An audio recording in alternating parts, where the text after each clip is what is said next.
today we'll present the space internet infrastructure that we're working on with SpaceComputer. And as the introduction was alluding to, AI is definitely the big push for demand, but ultimately we see that there's a whole new stack that we need to start to rethink. So the demand for AI led to infinite demand in data centers. But there's no more room for data centers where everyone is not wanting to get their data centers built in their backyard. NIMBYism is at the max time now. So we need to start build data centers off-planet.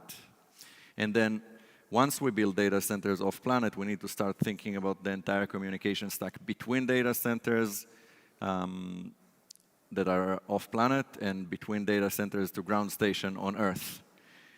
So initially, we are starting to tackle the aspect of orbital compute before we go for all the space internet, but then ultimately they need to interconnect. Now, just as a gist of signs of the time, that conferences like crypto conferences used to be really the kind of epicenter of talent. Then something like 2, 3, 4, 5 years ago, we started seeing talent migrating to AI, and now more and more we're starting to see it migrating to space. And just as evidence from the recent period, you have here StarCloud that raised that 170 mil Series A recently, breaking a unicorn valuation at the shortest time for a YC company. You have effectively jump in amount of launches like we never seen in history before. And the entire push is because we're starting to understand that the energy on the planet and what we're working for towards Kardashev Type 1 civilization that uses the planet's energy is where we're at the moment. But we already need to start to think about multi-planetary civilization, or at least more than only on Earth. And that means starting to exploit the energy from the star, not just the planet. Basically, it's always sunny up there. But building for space is hard, so not without issues. And even billionaires get messed with, for example, missing the right orbital deployment for compute or for missions. And that happened recently with Blue Origin's New Glenn. They are now grounded for some time for investigations. Over time, we see that the decrease in launch cost is really shaping the game. It's kind of like if you think about the layers of the stack, so layer 1 or layer 0 is to even get to orbit. And we're looking at eventually arriving to, if we have an elevator to space, then $1 to kilogram, but this is a bit too sci-fi. So if we have pretty big reusable rockets like Starship, we're looking at building big structures, much more big than we have today. Falcon 9 mission currently is launching about 100 missions per year, roughly. And Falcon 9 is much smaller than Starship. So the anticipation for Starship is really big, and the kind of anticipation for what would be the impact on the space industry, and obviously particularly interest for us, compute and communication, it's kind of like the move from dial-up to fiber, that suddenly you can look at real commercial applications. Probably some of you are aware of the fact that SpaceX is about to IPO and break the record historic size for an IPO. I think it's originally 1.75 trillion, and then quite a lot of anticipation through asset management and ETFs holding of it are going to push it to 3 trillion, etc. That triggers a massive investment downstream in more and more technologies, because that happened already in software industry before with Google or Microsoft, etc., where many thousands of people are printed multimillionaires that are then going to invest downstream in the exact industries that enriched them in the first place. So innovation across the stack is pretty much at the precipice of becoming something really spectacular. And at the same time, a lot of what we're seeing in developments in space is rather closed and siloed form of development, in the similar vein to the early days of the internet, where you had like an AOL closed garden that this was supposed to be the internet, but ultimately we started understanding that building for an interoperable form of internet where people can have different kind of stacks, servers, etc., and it's no longer something that is owned by one single vertically integrated ecosystem. So now in space, we do have SpaceX, we do have AWS Leo and others, like everyone is trying to complete kind of closed services and build bespoke solution.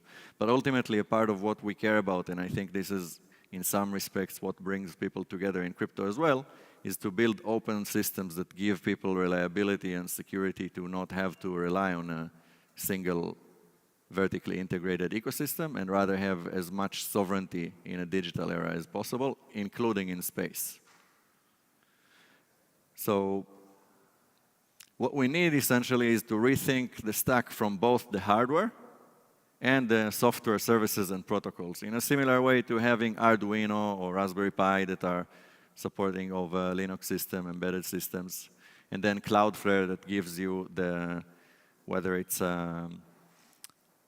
DDoS protection, whether it's randomness. All of these things need to be developed for space so that we'll be able to interoperate between constellations. So we'll be able to operate with high security guarantees from the ground station level to the satellites, inter-satellites, and back. So for that, we're building Space Fabric, which is the architecture that enables all of this. The architecture is built in some respects inspired by crypto principles, but not as an L1 at this stage. It's a credibly neutral compute platform that gives the ability to verify that the compute workloads are indeed happening aboard a specific hardware on a satellite, and that gives you essentially higher security guarantees than anything on Earth. So we're using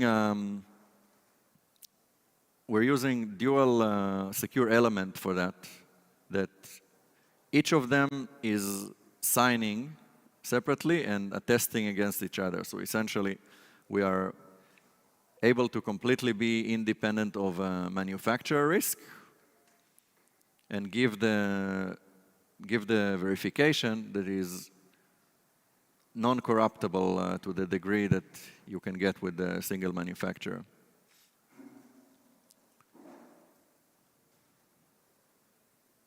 Again. And a few applications that were concerning crypto from before. Trusted setup ceremony, for example, or a key generation. These things are essentially done aboard the satellite, never leave the satellite. So then you have the origination as a secure environment. You're not at the mercy of some toxic waste hack or long-range attacks that you have for TEs on Earth.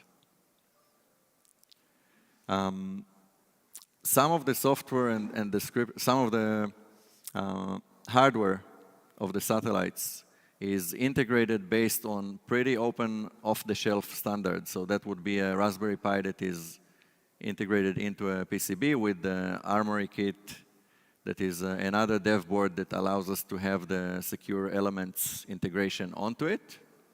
And that's quite basic hardware. It's something that you could imagine on a small satellite or on a mission aboard a rideshare satellite. For the access, we use Orbitport. So Orbitport essentially is the gateway for space compute, or secure gateway for space compute. And we have protocols that support the verification on it. Okay, but I have to get quickly here. So I think you'll hear more from us on the launch in October. And the general message is that the internet, as we know it, as a sovereign internet, is something that we need to bring to space, and it's something that is a sign of the time now, both with the investment in defense, geopolitics, that is kind of proving to everyone that we need more sovereignty, and yeah, we're building it in space, so come and chat to us. We have many people in the team here.